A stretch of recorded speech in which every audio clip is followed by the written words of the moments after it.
ధృతరాష్ట్రుడు పాండవుల్ని కాశీ పంపించి కాశీలో ఉండమని చెప్పాడు. ఆ లాక్షాగృహంలో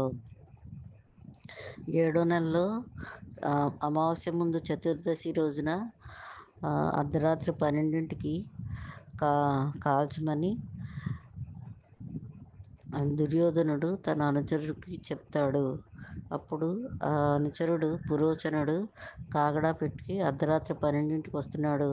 భీముడిని వాడిని తన్ని ఆ కాగడా అక్కడ పడేసి ఆ ఇంట్లో లోపలికి తీసుకొచ్చి గడి పెట్టేసి లాక్షాగృహాన్ని భీముడే తగలబెట్టి ఆ లాక్షాగృహంలో కింద సొరంగ మార్గంలో గుండా